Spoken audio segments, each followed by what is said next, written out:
Today, a Redditor shares a story of almost starting a fire in a dorm room trying to get revenge. We'll get into that in a bit, but first, want to trash your hotel room while I'm trying to sleep? Listen to a fire and brimstone sermon. I was staying at a hotel outside of Boston. The people in the room next door were clearly partying. Okay, fine. But it got later and later and they got louder and started throwing things. I called the front desk and got, "There's nothing I can do." They didn't have another room available. The next morning, I had to leave around 5 o'clock. They were finally sleeping. I found a gospel show with a preacher who was screaming, swiveled the TV so it was flush against their wall, cranked up the volume to 100, threw the remote in the garbage can outside, and drove off. So I can only imagine that what OP did was the very last step before completely packing up. Imagine you get the idea to blast this sermon and you get it all lined up and against the wall, and then realize you hadn't actually gathered all your things yet to leave. You walk outside to find the hungover partiers waiting for you.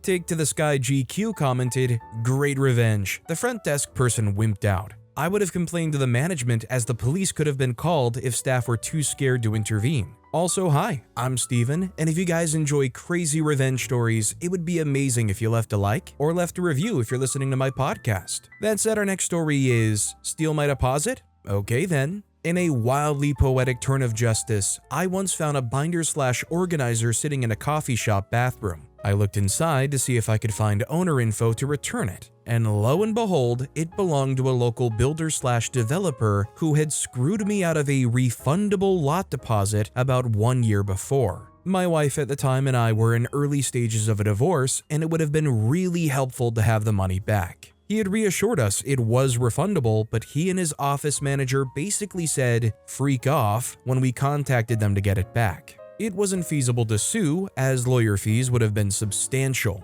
I did ask my family law attorney though. This guy's entire life, everything, contacts, receipts, banking, calendar, even personal documents were in that massive organizer. I tossed it in the dumpster out back as I left. Does anybody else think OP actually didn't go far enough? Like, I would completely understand if, you try to shove everything in the toilet and flush it or something. You know, like some kind of revenge that you could do where maybe you wouldn't be caught in an outside camera walking around with it. But OP said they went out back and threw it in the dumpster. So it wouldn't have really been that much of a stretch just to go straight back to their vehicle, take it back to their house, make a nice burn pit in the backyard or something. Or shoot, just drop it off at some dumpster that's far away where maybe there isn't even a slight chance of recovery. Just a Man 097 commented, "Well played, although I would have enjoyed the pleasure of watching each page burn to a crisp, knowing that he would be totally freaked with the disintegration of each page."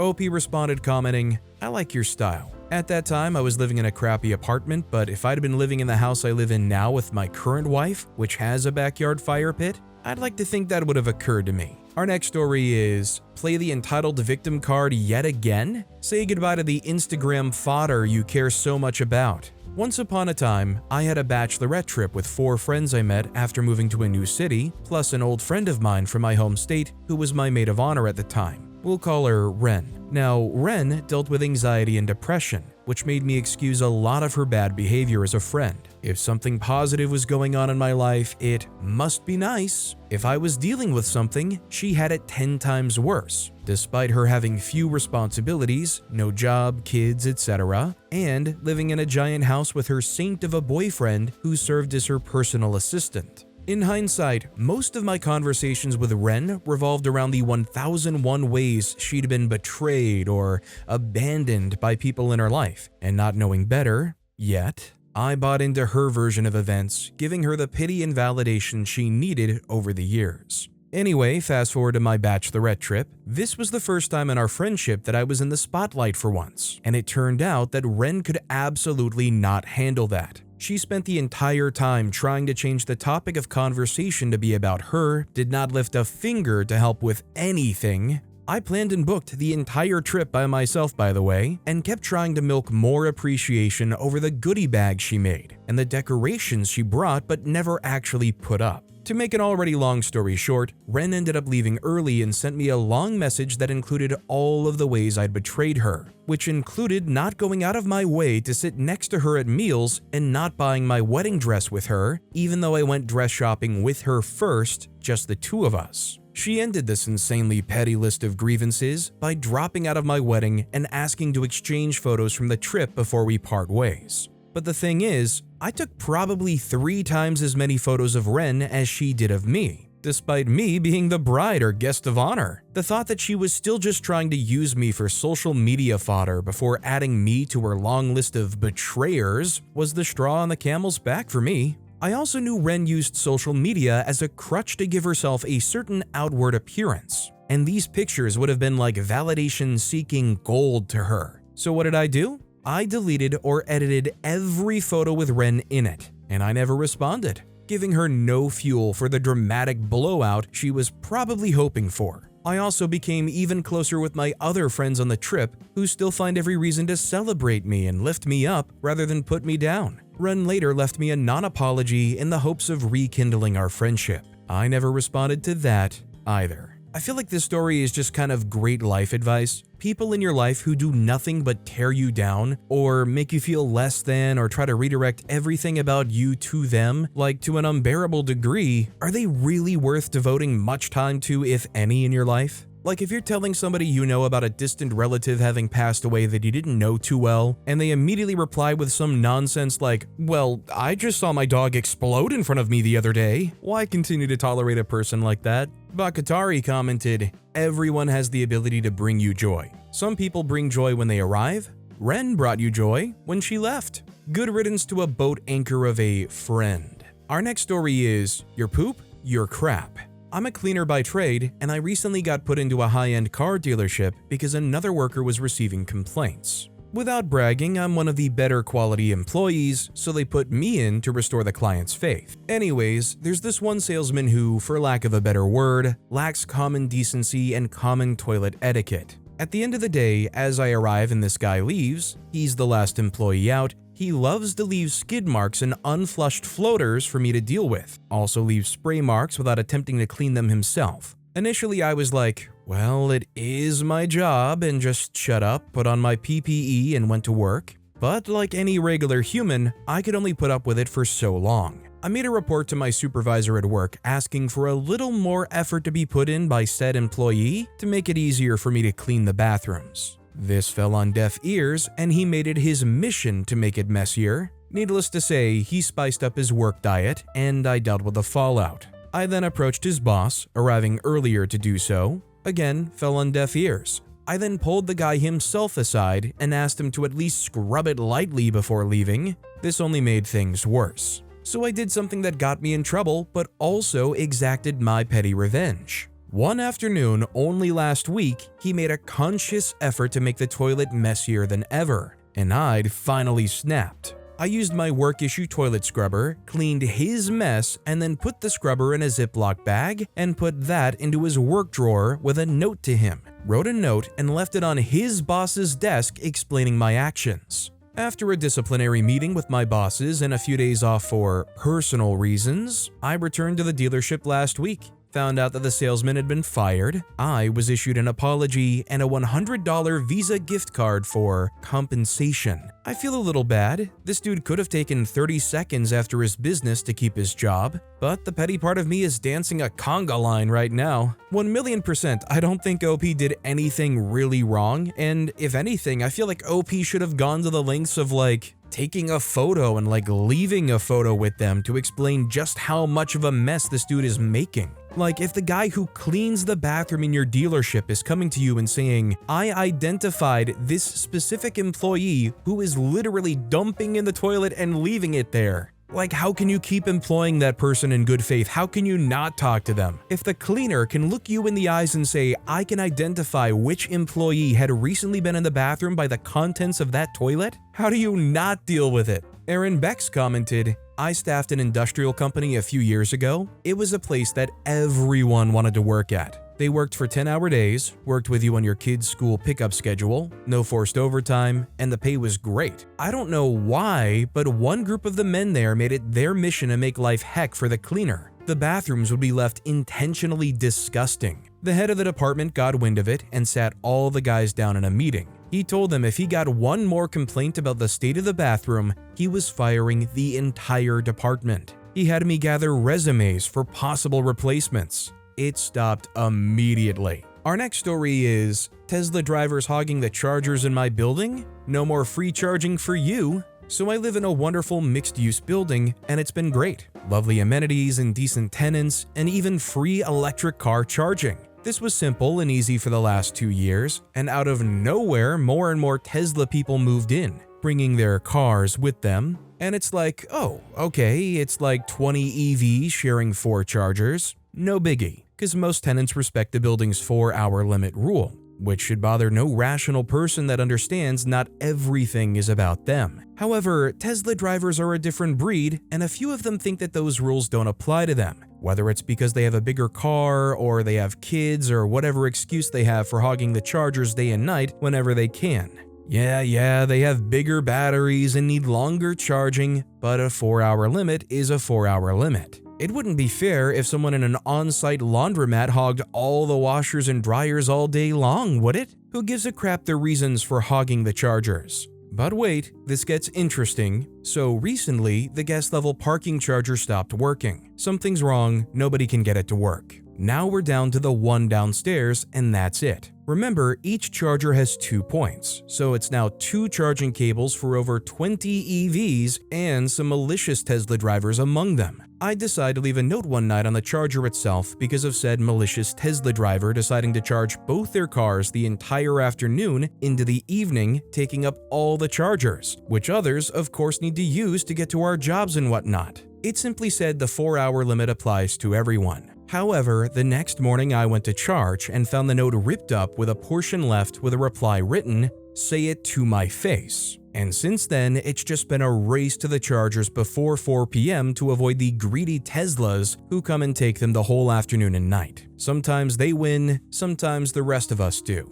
More recently, someone else left a note as well addressing their behavior saying, "Please consider other drivers need to use these too." And the reply left on it was, "I saw you on my cameras, LMAO. I won't consider crap." So I took this up to the top. I took that note and the photos of my ripped up note and sent them not only to the property manager, but to the regional manager for the property management company itself, who have many more buildings throughout the country. They got back to me, and I informed them that not only was this charger not working and this hogging was happening, which was of mild concern, but then I decided to use my nuclear option and told them that their EV chargers hadn't been charging anyone any money. This really got their attention, and I find out that they're about to replace these chargers entirely with new updated ChargePoint chargers that will start charging tenants money after 4 hours. Even if it's the customary $3 to $4 per hour, this will add up for the Teslas hogging the chargers all day and overnight.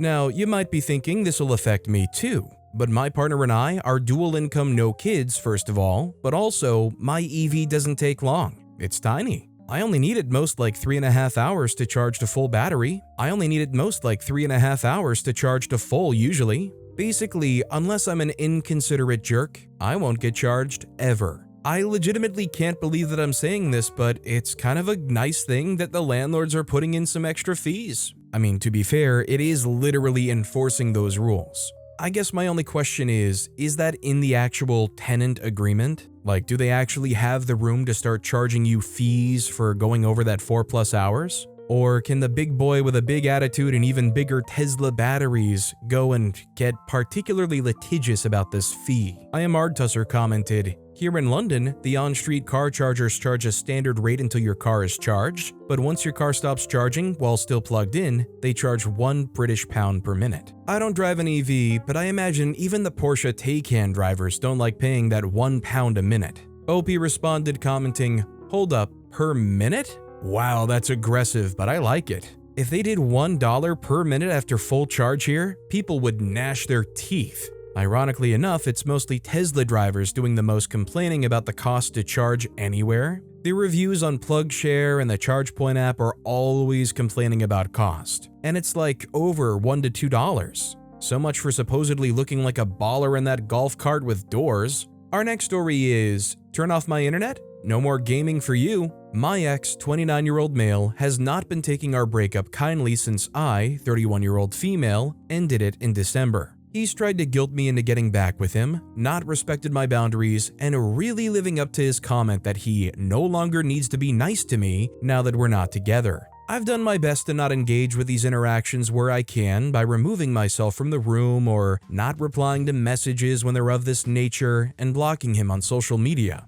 We shared a rental house together, so when he moved out, I started the processes to change the services that were in his name over to mine. One of those was the internet. When he left, I called the provider, but as I was the secondary on the account, I could not make changes without his permission as it was his account. I explained the situation, that he'd moved out, so they emailed him the form he needed to fill out to change the account over to me. All he needed to do was fill it out and email it back, a 5-minute task at most. Now, did he do that? Of course not. He called them up and canceled the account instead, leaving me without internet. To his credit, he let me know after he'd already canceled it that he'd done so I didn't come home to a surprise. This meant that I had to create a new account and restart the service. Unfortunately, the previously set up router didn't like this, leaving me without internet for a week while we solved the issue, and it removed the deal we had for a cheaper price on a faster internet speed. Overall, it was a massive headache that could have been avoided if he'd simply filled out a form. After all that, I hadn't planned to do anything about it. It was done and sorted. He was out of my life, and his poor behavior no longer impacting me. But a few weeks ago, I got an opportunity I couldn't resist. I log onto my computer one Saturday afternoon and open up my Steam account to pick a game to play. I go to open a game and get a notification that another device is playing Star Wars Jedi Survivor. Opening a new game will close this device. For those that don't use Steam, it is typically a single-user system, unless you have a family account, that only allows one device to play at a time. My ex had previously logged onto my Steam account on his laptop while we were still together to play Hogwarts Legacy, so he didn't have to buy it himself. Once he had finished that, he made the poor decision to not make his own Steam account and kept buying games he wanted on mine. Also, it's important to note here that once you've bought a game on an account, you cannot transfer your account's copy to one another. I had looked into this previously to try to give him the games he'd bought, but couldn't find a solution and left it for another day. I knew I had 3 options here. I could just play my game and kick him off his temporarily, allowing him to log back in later and play, giving me time to see if I could find another solution for transferring the games he'd bought. I could go do something else and let him play.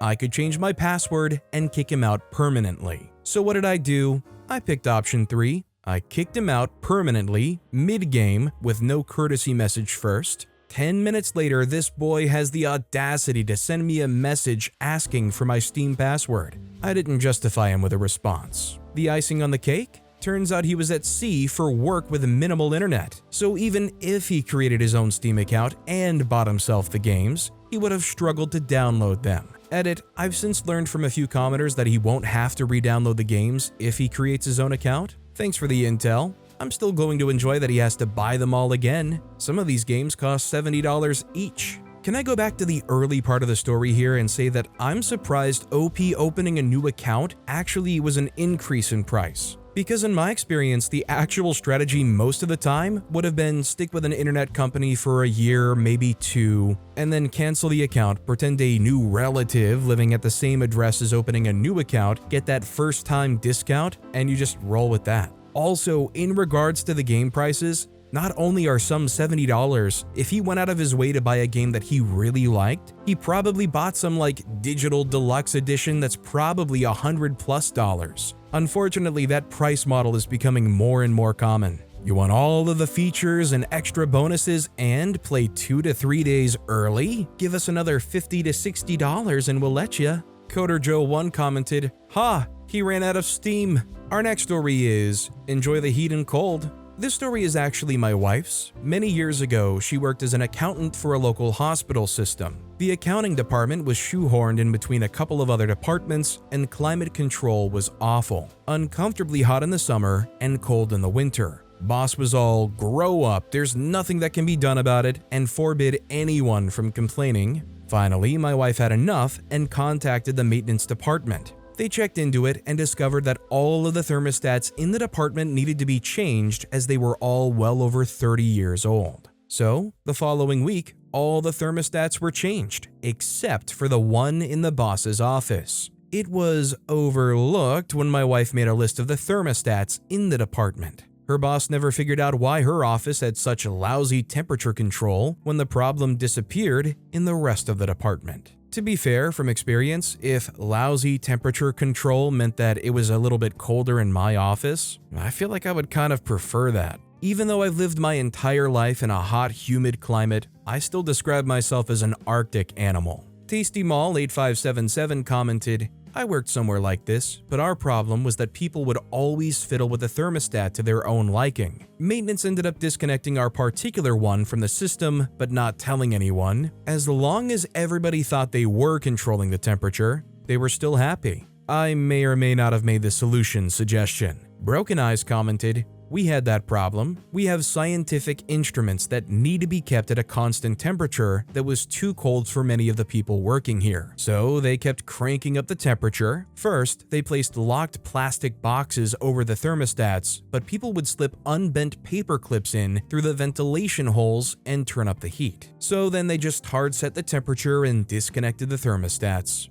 Our next story is How Rock Beat Paper, Cosplayers 1, Street Preacher 0. One of the fun parts of doing public safety consulting is the wide variety of clients and experiences. One of my favorites was an anime convention. Although it isn't my thing, the event was always a ton of fun and the people were awesome. One year, they changed venues. It had been previously held at a university, but it outgrew that space and moved to a downtown convention center. With tons of space and a huge pedestrian street between the two main buildings, it was a great space. Being in charge of public safety and emergency management, I knew this came with new challenges, primarily being visible with far more public interaction than ever before. As much as my emergency plans were very comprehensive, I soon discovered something that I'd overlooked: a street preacher. This is a preacher that was well known in the city and walked a very thin line between free speech and hate speech. He also came with an amplifier. He had been doing this for a long time, so he was always just on the edge of what the law allows. He parked himself between the two buildings and started harassing attendees.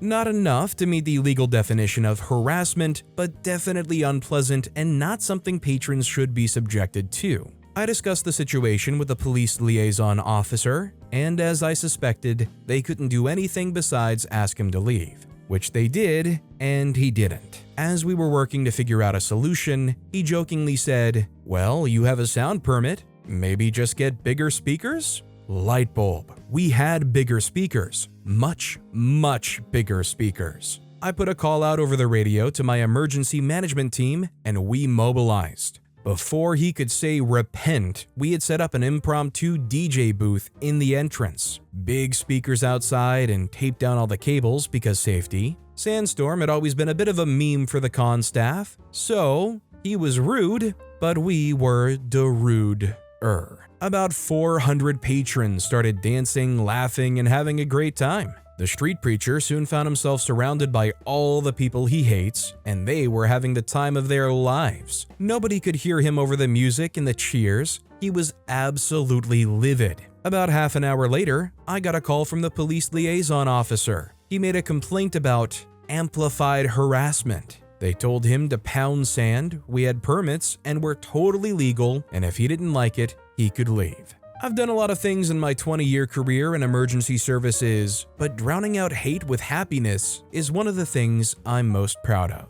I've watched some creators at times go to conventions, and one of the biggest problems is the entrance. Especially when the entrance is like right on a public street. A bunch of weirdos and randoms who want to pop up and harass the creators, especially if they're streamers, will often be hanging out and not like legally crossing too much of a legal barrier, and it kind of like creates this plague around the entrance and exit of this convention center. OP being able to deter this person who's really only there to try to ruin the experiences of other people, I think it's a great thing. Preaching your religion is fair and fine, but I think there's a legitimate time and place, and at a celebration of completely irrelevant things, trying to amplify it and blast it into people's ears is clearly not the right time and place. MFHandy5319 commented, "This reminds me of a church I used to work at. They spent $3 million to build another building. Part of that building was a stage with a 20-foot wide by 20-foot tall overhead door on the back outside wall. They were thinking they could have amplified music for the services Sunday mornings outside. Band on stage, congregation on the land/courtyard. No one thought about noise permits. they never got to use it. Our next story is, lady dislikes my dog.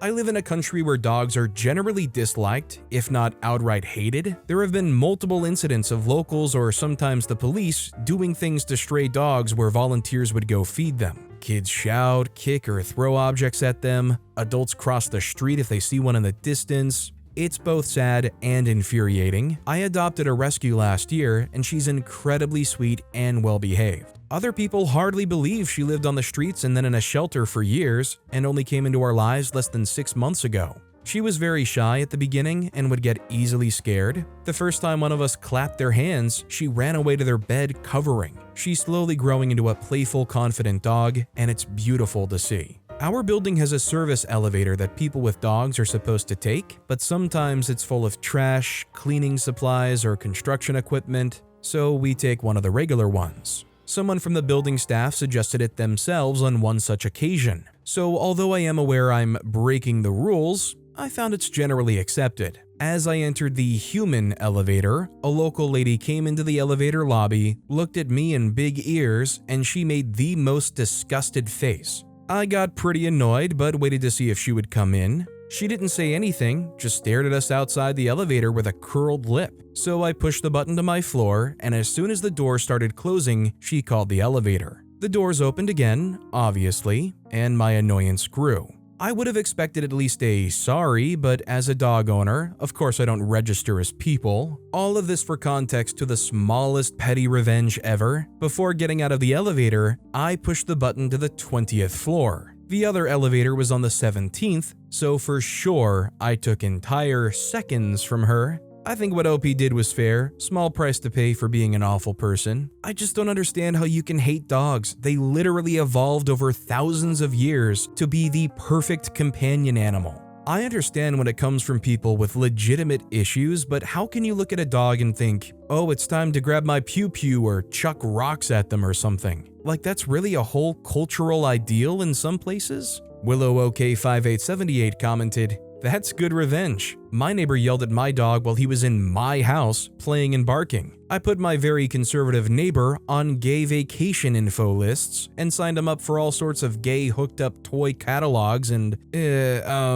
Mandingo adult entertainment booklets. Yes, it's a thing. One day I heard him screaming about a certain anatomical feature in his mailbox and knew I had succeeded at peeing him off." Our next story is, blame me for missing food? Well, enjoy not having any more. This happened over 15 years ago when I started college. I stayed at a relative's house that they turned into a small apartment. Most of the residents there were okay, along with my cousin and his buddies. We had a joint kitchen, and my parents gave me a generous allowance, especially for food to share with everyone. As they were still teens and young adults, they ate a lot. I at the time was big but didn't eat much as I didn't move around much. This started the second month of living there. My cousin told me not to take too much food as they were going to have to be frugal the last few days before they get their allowance or salary. Here's the rub. I would spend a minimum of $200 for groceries, mostly food that you can just heat up in the microwave or oven, but my cousin and his buddies would have friends over and help themselves to whatever. Other roommates didn't contribute, maybe because they didn't use the kitchen or only left condiments. They would go through food, and the last week they would have to be frugal as heck.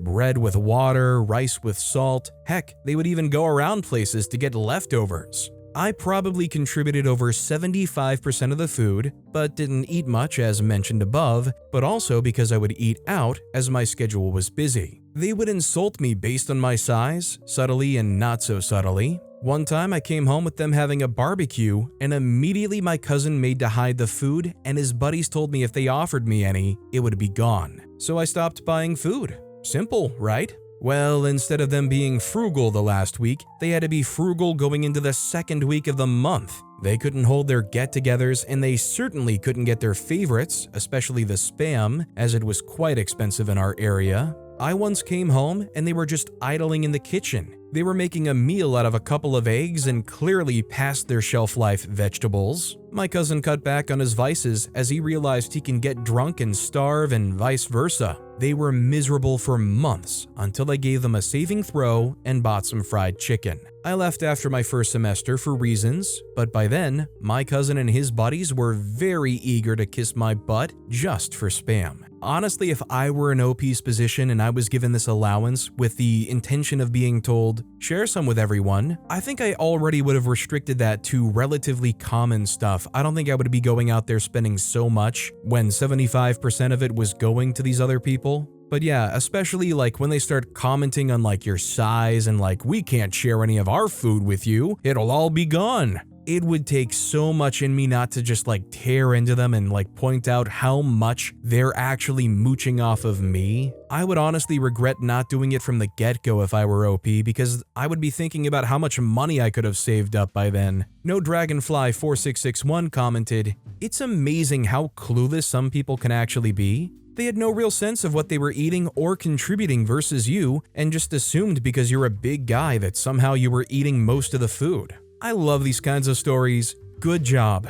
Paulo commented, "My parents split many years ago. When he left, my mom was dependent and not taking care of the house like she usually did. To be clear, it was all her taking care of it. He comes by for something and sees the house isn't as clean as before he left and concluded that he must have been the one cleaning the house. This from a man with a PhD. I love my dad and he's generally a nice person, but this is a level of self-delusion I never expected from him." Our next story is, mince anyone? I work at a gas station in a smallish town. I mainly have regulars who come in, so I've gotten to know a lot of people here. Well, this one lady who I have never liked just always comes in and has a negative comment. I can't even say anything without her putting what I say down. She will sit here and talk for like 30 minutes after she gets her smokes and mints. I have so much I could say about her, but I'll continue with the story. Well, one day she came in and was talking with the other closer about a pew-pew incident that took place in a town over. The offender was black, and she thought that gave her the right to do the following. She was talking about it and said, "This N-word with the hard R." My coworker interrupted her and said something like, "No, you can't say that." She dared to continue to say it 3 more times, and each time my coworker called her out for it. My coworker then tells everyone who works here. We all now hate her more than ever. Now for the revenge. She always gets a pack of smokes and 2 rolls of mints. Well, we've been running low or out for a little bit for some unknown reason, because normally we have plenty. So I put her mints on the counter with a sign saying, "Mints, $1.39, to try and sell them." I ended up selling a couple, and I then bought the rest, which cost me around $30, I believe. She comes in complaining again and notices the mints and starts getting mad about that. But oh well, we get the truck again on Tuesday. Tuesday comes around, I head to the store, my coworkers have already bought some, but I again buy the rest out. I did this for a couple of weeks. Every time she gets more and more mad that we don't have any. I wish I could also buy out her smokes, but that would just cost too much and I don't smoke cigs. It may be small, but it brings me joy, so now I have an abundance of mints and offer them to lots of people. Honestly, I'm glad that OP has enough disposable income to even be able to do this revenge. I'm not gonna lie, and I don't know if this actually seems like kind of out of pocket, but I feel like somebody who works at a gas station, I just feel like they're usually not in a financial situation where they can afford spending $30 multiple times a week buying out mints. Unless, of course, those mints are the thing that gets you through that week, which, in a roundabout way with the revenge, might be the case for OP. This next story is, he wouldn't stop calling, so I let him know what it's like. Okay, so my ex. He's controlling and manipulative and just flat out mean to me. I've been trying to get away from his grip since November 2023, so here we are now. I would block his number, but he would call restricted over and over. There was no winning. I finally blocked him for the last time and ignored every one of his blocked calls. He would reach out to my friends and show up at my job. I've made police reports, but since he's not threatening me, they can't do much. So yesterday, I finally answered the restricted call. I ever so nicely asked him to please just leave me alone. He said he will never leave me alone. I hung up. enough was enough. I have signed up for every insurance quote I could think of with his phone number, posting free ads on Craigslist with his number, and anything I can think of. He called again this morning and thanked me because his phone hasn't stopped ringing. I denied having any involvement and asked why he thinks it would be me, and his response was, well, because I keep calling and won't leave you alone. Well, at least he's self-aware. He wanted my energy, he got it. Be careful what you ask for. See, I think the key is finding that sweet pocket of that fake insurance. That fake computer support contact list, that fake toll thing. I don't even know how, but the latest annoyance that I found my phone number has fallen prey to are these random scam numbers that are like, you have a $6 balance on your toll pass or whatever. You make sure you pay it today or else you'll get in trouble. And then the link is like tollpasspz-city.ngo or something. Or even more blatant, it's like a bit.ly link. The best though is when you get those scam texts that are from like a supposed company that you don't even have any business with. Like, hello, $500 purchase detected on your Chase Bank card. Please click the very legit bit.ly link to go to Chase Bank and verify. Benji950 commented, I was pricing health insurance and thought I was registering for my state's exchange, but wound up putting my info into a site to receive information about health plans. I'll tell you what, I have never experienced such aggressive phone calls as health insurance brokers. Within 5 minutes of entering my information, my phone was ringing non-stop. It took me weeks to figure out how to get off that list, but they still slip through every once in a while. But at the height of the madness, I was having to clear my phone about every 3 hours because of how many calls I was getting and the number of voicemails they were leaving. Complete madness. Our next story is, some kid in the mall mocked me, so I mocked him back. For context, I'm 16. I went to the mall with my family to get some groceries, you know, typical stuff. When we were checking out, there was a child. I don't know where their parents went, making faces at me, mocking my glasses and bracelet, but I ignored it. A short moment passed and I saw the same kid again, begging his mother to buy him ice cream. I overheard their conversation. Mom, can I have some ice cream? The chocolate one with a lot of sprinkles, the kid asked. It's almost dinner time, we'll get it next time, the mom said reasonably. At that moment, I let the intrusive thoughts win and went for it. I walked up to the shop, ordered the most delicious looking ice cream, a vanilla cone dipped in chocolate and covered in sprinkles, and then strolled past the kid, eating it as deliciously as possible. I looked down at him mockingly. I'm like 180 centimeters tall, feeling victorious. Moments later, the kid started crying and throwing a tantrum as I walked away toward the parking lot. I could still hear him crying and screaming in the distance. Legend says that kid is still crying to this day. It's always kind of nice when you can remind a bratty kid that they're still just a bratty kid. Hey, I might look like a clown, you can call me Four Eyes, but guess what? I got money and I got that ice cream you want, brat. KnownSkin3639 commented, good on you. Too bad you didn't offer it to him and then pull it back when he reached for it, then told him that only nice kids get ice cream or something to the effect that he freaked around and found out. That he will understand. I did it to twins at my daughter's ball game. The dad confronted me with a version of the story I was not privy to. The truth got them both punished with no treats or food other than lunch. No snack, and dad said that they were losing game privileges. Games. Sad.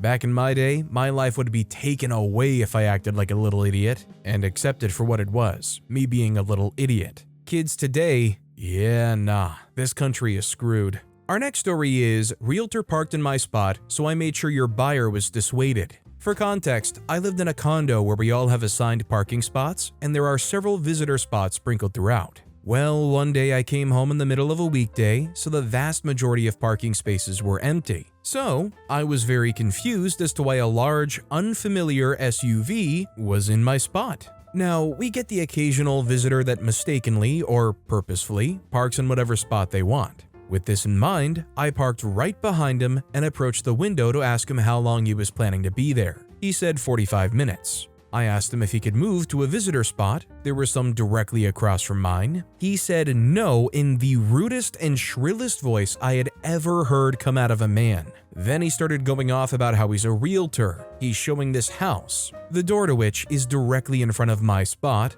The property management said to park here in this spot. I highly doubt that, and so on and so on. I decided that I didn't have any time or energy for Karens that day, and in the middle of his ranting, I just said, "Okay then," and walked away to go park in a visitor spot. Rude people irritate me, especially if they're defending their crappy behavior, so I promptly took my revenge. My window faces the parking lot, so I set up my speaker on the windowsill and started blasting hardcore rap music for about half an hour in the hopes that the buyer decided our quiet little community wasn't quiet enough for them.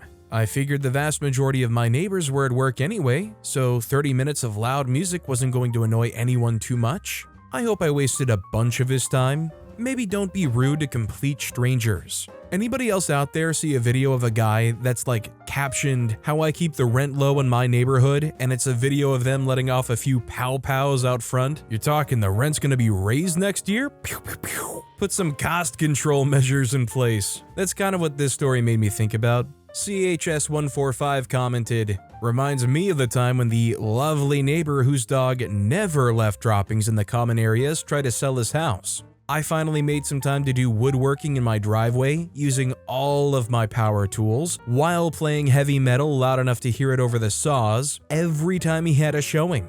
I can still hear the realtor shake his head at me. He never sold the place, is still renting it." This next story is, don't want to split the cost of a membership? That's fine. My sister-in-law and brother-in-law are notoriously cheap, stingy, and manipulative. Otherwise, nice as could be. We have a big box membership, and both I and my husband, brother-in-law's brother, have a card. One of them, sister-in-law probably, asked to borrow his card to use at said store and then never returned it. Normally, who cares? I'm happy to share, but they are just so dang cheap and stingy that it started to bug me, so I asked for the card back saying that we needed it. Sure, and she gives it to me. 4 to 5 months later, husband asks for my card, and I ask where his is. He says, "Oh, I lent it to sister-in-law." Okay. Plan B. Next time I was at their house, I offered to split the cost of the membership. At the time, it was $50 a year. Response? "Oh, we really don't use it that much, but I'll talk to brother-in-law."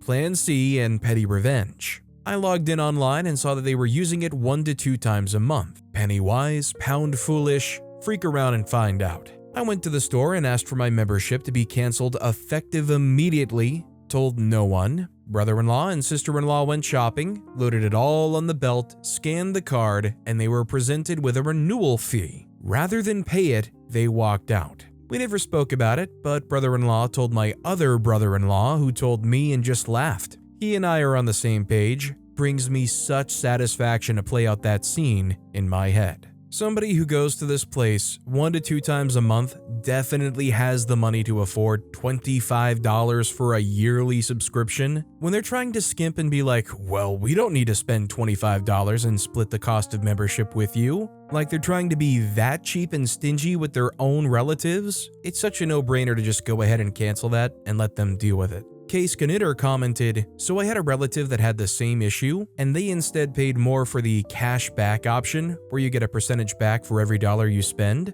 The cousin they had lent the card to spent thousands every month there, and they got a ton of money back. It was kind of funny because cousin didn't know." Mr. Great Value commented, "At Sam's Club, it always asks if you want to use the cash back for your purchase, and I would never trust these jerks to not use every penny they could." Our next story is Bench Please. My sister-in-law, let's call her Jill, is a petty narcissist with BPD who tried to pawn her 7-year-old daughter off on us indefinitely, while she took some time out to work on herself and pursue her older boyfriend who did not like kids. When we said we would of course help out, but we first had to ensure the girl's father was consulted on this plan, she threw a fit. Apparently, she had been working hard for the last 2 years to alienate her child from her father's affection, and it was working. If we weren't willing to help her hide the child from him, she would ask someone else and no longer speak to us. A couple of days later, my husband asked me for our new Netflix password because his sister wanted to watch the movie Parenthood on our subscription.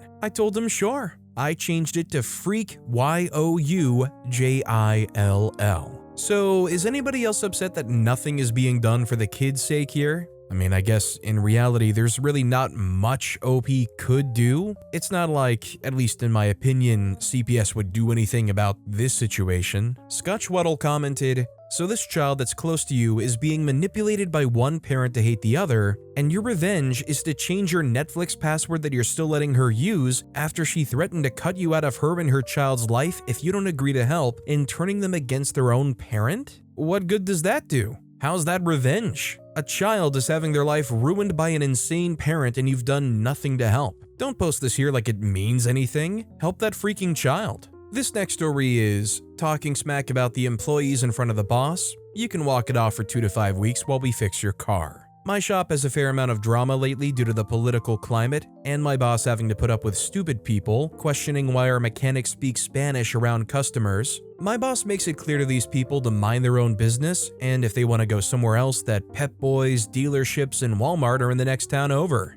That generally shuts them up because a tow to the next town over is $350 one way with the bad tow truck, and it's $500 on the flatbed. In comes Boomer Dan. Dude has a stick so far up his butt it's guaranteed to stand square at an intersection. Dan drives a new Honda sedan and somehow thinks it's the same thing as a 4x4 because he couldn't afford a truck. He basically ripped the plastic skid plate and somehow got it wrapped around one of the half shafts, making a lot of noise with a burning plastic smell. He demanded we fix it quick because he needs it back before he goes to LA. My boss warned him that we could take it off, but there might be other damage caused by the plastic. He didn't want to hear it, then he turned his attention to some tech goofing off, laughing, and replying to someone in Spanish. He said something to the like of that if he had hired some proper mechanics, they would get crap done faster. My boss took it as disrespectful and told him he's gonna have to wait a week, maybe 5 to replace the part, or he can drive out to the next town. We were kind of hoping for it just to catch a fire happen or get towed. Dan basically ate crap, left his car, and walked home. He now has to wait 2 weeks for a job we finished at the end of the night last weekend, with the replacement only costing $75. Surprisingly, he didn't do any serious damage to his car except the plastic cover. When I go to a mechanic, there's 2 things I care about. 1 is whether or not the job actually gets done right, and 2 is just how freaking big the bill's going to be. I don't care if your workers all speak Oompa Loompish. If they get the job done well and the bill isn't obscene, I'm happy. OK External 7904 commented, "The hardworking immigrants in our country are the backbone of our entire workforce. They work hard, are conscientious, and put up with unlimited bullcrap from the bigots with a smile. They aren't hurting anyone. The immigrants are harvesting food, flipping hotel rooms, and keeping the grounds of every golf course looking good. Until all the white people show up for those jobs, they should shut the freak up and show a little gratitude." OP responded to that comment saying, "None of us at the shop are immigrants. We were all born stateside. We just speak both languages and learning a little bit of native pidgin."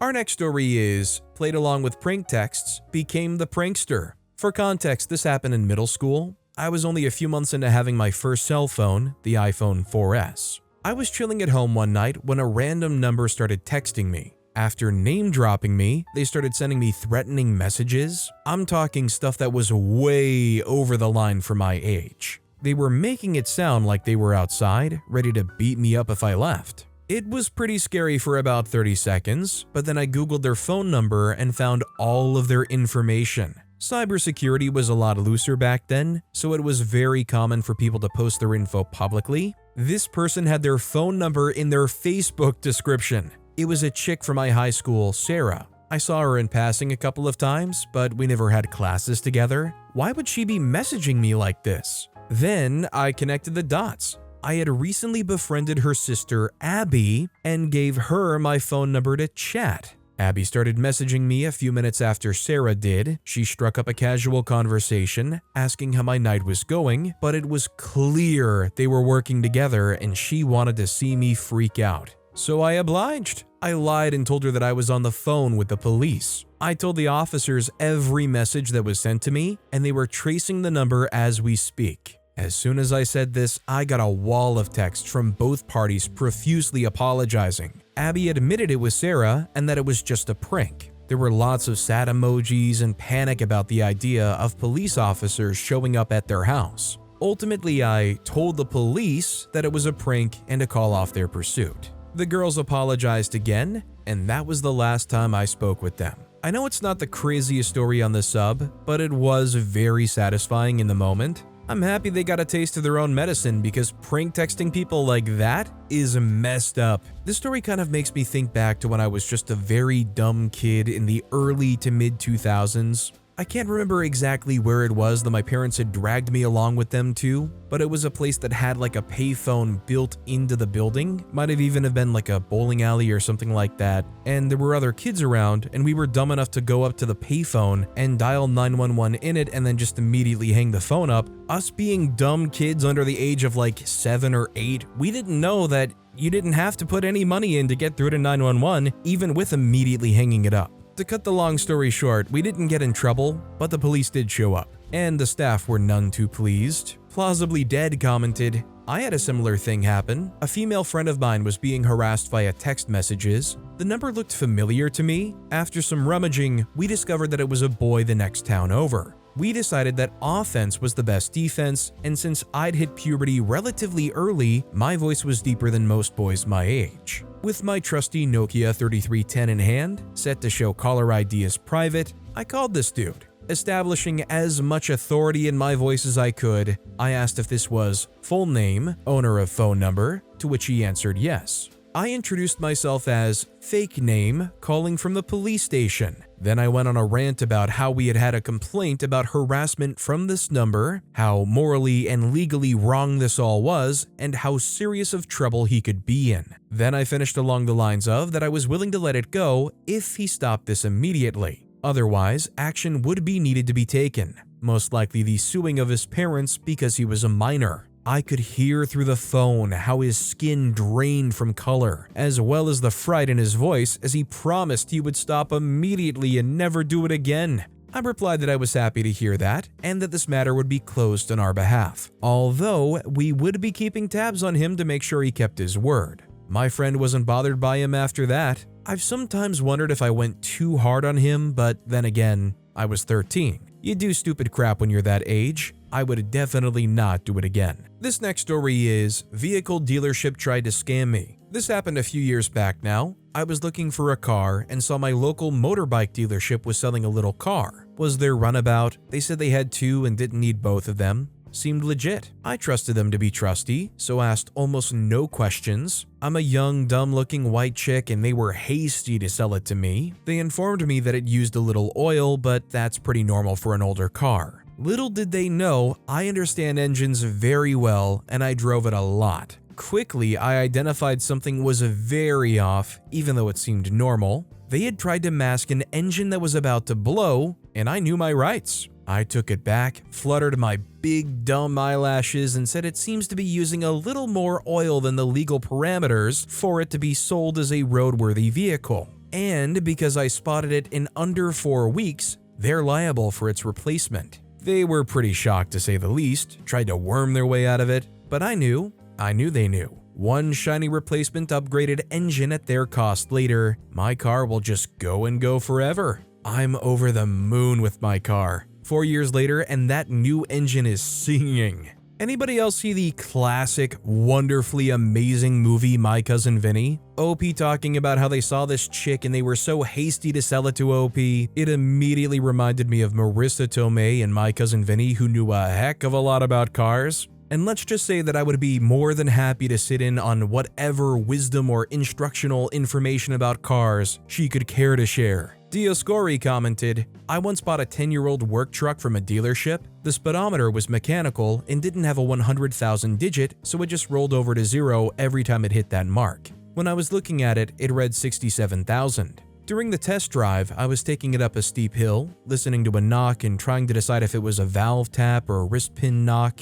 It was at this point that the salesman decided to tell me that the truck only had 67,000 original miles on it. I was about to laugh in his face and say yes, 367,000, when it dawned on me that he was telling me a lie that would give me a service contract. So, I bought a brand new truck for $6,500 and laughed pretty hard all the way home. I got a new engine, transmission, and steering. The only original item was the rear end. Our next story is, force me to parallel park? I'll force you to parallel park. I lived in a neighborhood where the houses had a driveway for one car, so if you had two cars, you had to park one on the street. Between our driveway and the next door neighbor's driveway, we had 3 street parking spaces. My next door neighbor drove a company car and did not like to park the company car on the street, so the stay-at-home mom's car was parked on the street in front of their house and rarely moved, leaving 2 spots. My girlfriend took the bus to work. She didn't like leaving her car on the street all day, so she got the driveway. One of my other neighbors would get home before me and always parked in the spot next to our driveway,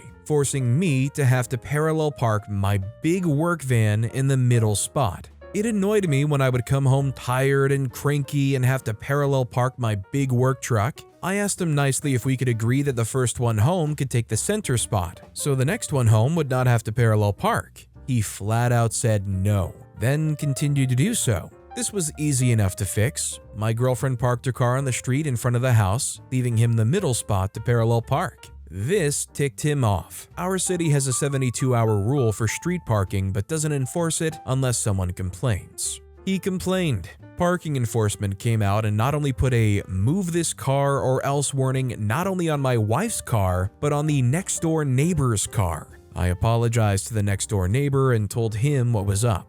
So for the next few weeks, every 3 days, we would juggle our cars, until the neighbor agreed to my proposal: first one home takes the middle spot. Don't force me to have to parallel park. I'm gonna be honest, parking is probably a weaker spot for me in general. I would rather park way in the back of a parking lot if it means that I can just have space on either side. So I'm kind of right there with OP, who wants to get home and have to parallel park every single day. Especially when it's in the van of the company you work for. It's not even actually your own car. It's not your liability if, God forbid, something goes wrong. Bike-a-lot commented, "How well do your wife and girlfriend get along? Do they share a car? Which one's better at parallel parking? This sounds complicated." Our next story is, don't want to spare a day for trash? Fine, no parking for you. A new neighbor just moved in last year to the neighborhood. It was alright most of the time, except that they possess several cars, so the cars are parked on the street side, mainly in front of my house. It was good until several weeks ago when they became much more aggressive in claiming the street outside my house as their parking spot.